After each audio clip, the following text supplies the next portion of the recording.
பழைய நகையை கொடுத்து பை டு 11 monthsல அதே எடைக்கு புது நகையை எடுத்துக்கோங்க. எக்ஸ்ட்ராவா ₹1 தர வேண்டாம். Magic old gold exchange. Doctor Veerababu hospital, Manapakkam, Chennai. மஞ்சள் காமாலைக்கான சிறப்பு சிகிச்சை. கால் 9840278009. ஸ்ரீபோகரின் சுகாலியா rheumatoid arthritis, psoriatic arthritis, psoriasis முழுமையாக குணமாகிறது. தொடர்புக்கு 9994724123.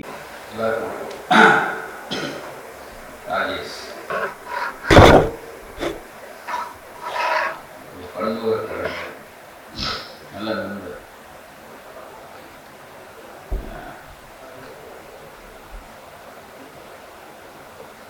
இன்னொரு ஒரு சின்ன சந்தோஷம், அவர் நடிப்பு இதெல்லாம் உலக அளவுக்கு போயிருந்தாலும் அவருடைய பன்முகத்தை வெளியே கொண்டு வந்த பெருமை நிற்கிறது. தொடர் சொன்ன மாதிரி 2020 கோவிடுக்கு முன்னாடி நான் யூஎஸ் சென்றேன். அப்போ என்னுடைய வீடியோ ரொம்ப ஸ்லாகிச்சு பேசியிருந்தாங்க. அப்போ தான் அண்ணன் நீங்கள் அவங்கள்ட்ட எப்பயுமே அந்த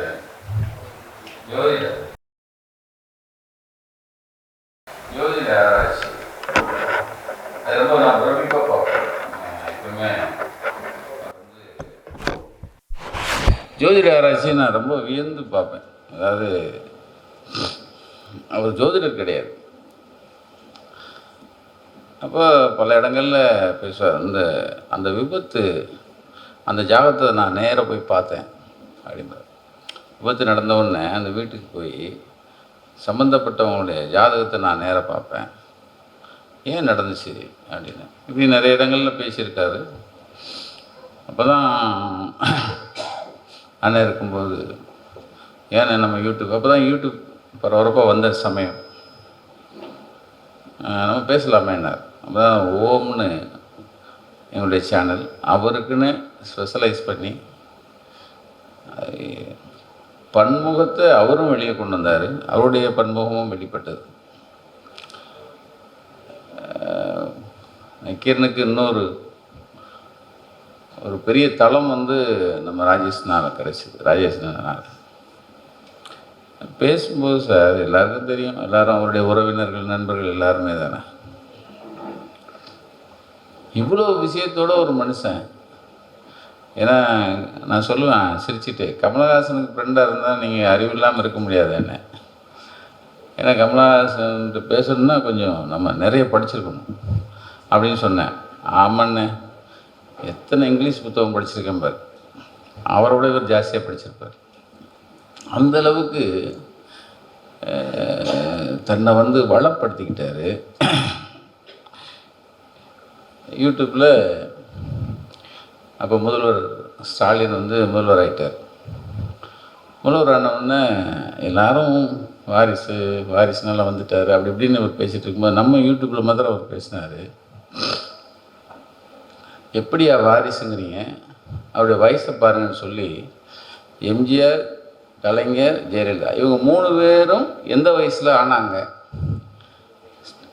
இப்போ இருக்கிற ஸ்டாலின் எந்த வயசில் ஆனாருங்கிறத வயசை குறிப்பிட்டு இவர் தான் ஏன் லேட்டாக ஆனார், உழைச்சி வந்தாருங்கிற விஷயத்தை, கடுமையாக போராடி வந்தாருங்கிற விஷயத்தை இவர் சொன்ன பிறகு தான் மற்ற எல்லோரும் மேடைக்கு எடுத்துகிட்டு போனாங்க.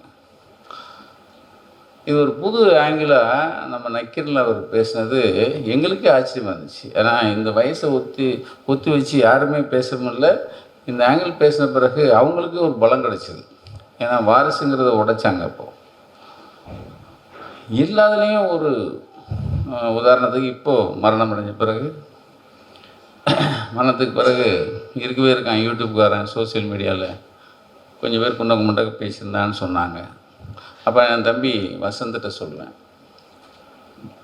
எப்பயுமே ஒரு பதிவு சோசியல் மீடியாவில் வர்றதுக்கு நம்ம பொதுவாக பதில் போடுறதில்ல பொதுவாக. ஆனால் நான் சொன்னேன், இல்லை கலைஞர் எனக்கு ஒரு விஷயத்த சொல்லி கொடுத்துருக்காரு.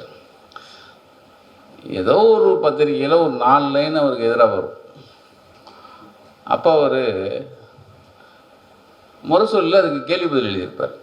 நான் அப்போ அவர்கிட்ட கேட்பேன், ஏன்னா அது ஒரு பத்திரிக்கை, அதில் ஒரு 4 லைன் எழுதியிருக்காங்க, அதுக்கு போய் இதுக்கு நீங்கள் ஒரு முரசொலில் முக்கியத்துவம் கொடுத்து பதில் கொடுத்துருக்கீங்களே அப்படிமே.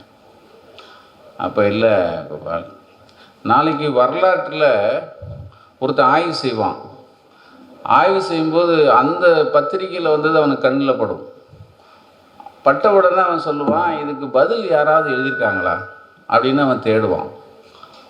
சம்மந்தப்பட்டவங்க சொல்லியிருக்காங்களான்னு தேடுவான். அப்படி இல்லைன்னா அதுவே வரலாறு ஆகிப்போம். அதனால தான் இப்போ மரணம் அடைஞ்ச பிறகு அந்த சின்ன சின்ன விஷயங்களுக்கு கூட நம்ம வடிவுக்கரசி அம்மா, பாப்பா திவ்யா, அப்புறம் அவங்க ராஜேஷன் தம்பி, இந்த 3 பேர்கிட்டையும் நம்ம பதில் வாங்கி போட்டுருவோம். அது வடிவுக்கரசி அம்மா அவ்வளோ அழகாக சொல்லுவாங்க. அவங்க சொன்ன அந்த பதிலுக்கு அவ்வளோ அழகாக சொல்லியிருப்பாங்க. கோவிட் நேரத்தில் உலகமே உறங்கி கிடந்தது. உலகமே வீட்டுக்குள்ளே அடங்கி போச்சு.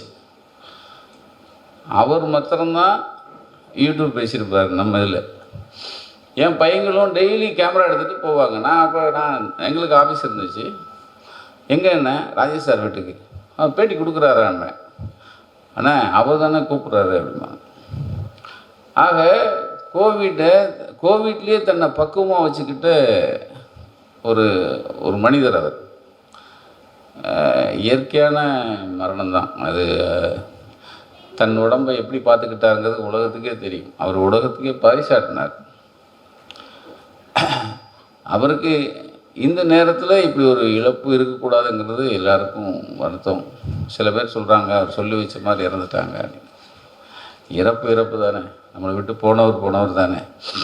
ஆனால் விட்டு சென்றது நிறைய. அவர் விட்டு சென்ற விஷயங்கள் நிறைய. அவர் நிறைய பதிவு பண்ணி வச்சுட்டு போயிட்டார். காலத்துக்கும் எதிர்காலத்துக்கும் இந்த உலகத்துக்கும் நிறைய பதிவு பண்ணதுக்கு துணையாக நக்கீரன் இருந்தது. நக்கீரன் அவருடைய ஒரு ஆசிரமத்தில் இருந்தது. தன்னுடைய தான் ஒரு புத்தகம் எழுதி அதை ஆகஸ்ட்டுக்குள்ளே வெளியிட்டணும், இந்த புத்தக சந்தைக்குள்ளே வெளியிட்டணும் ரொம்ப ஆசைப்பட்டார். 3/4 எழுதிட்டார்னு நினைக்கிறேன். இல்லை, 3/4 எழுதிட்டார். அது அந்த ஆசை மட்டும்தான் அவருக்கு நிறைவேறலைன்னு நினைக்கிறேன். அடுத்து தம்பியோட திருமணம். ரொம்ப சந்தோஷமாக இருந்தார். எனக்கு 6ஆம் தேதி நிச்சயார்த்தம், ஜூலையில் கல்யாணம், தேதியை ஃப்ரீ பண்ணி எனக்கு மட்டும்தான் சொன்னார்னு நினச்சேன். நான் அத்தனை நண்பர்களுக்கும் சொல்லி வச்சிட்டார். அது முடிந்த பிறகு அவர் நம்மளை விட்டு புரிஞ்சிருக்கணும். அதுக்கு முன்னாடி ஆண்டவன் எடுத்துக்கிட்டான். இருந்தாலும் இத்தனை உறவுகள், இவ்வளோ பேர் அவருக்கு அஞ்சலி செலுத்த வந்த அனைவருக்கும், அண்ணன் ராஜேஷ் அவர்களுக்கும் வணக்கத்தையும் நன்றியும் தெரிவித்து விடைபெறுகிறேன். நன்றி.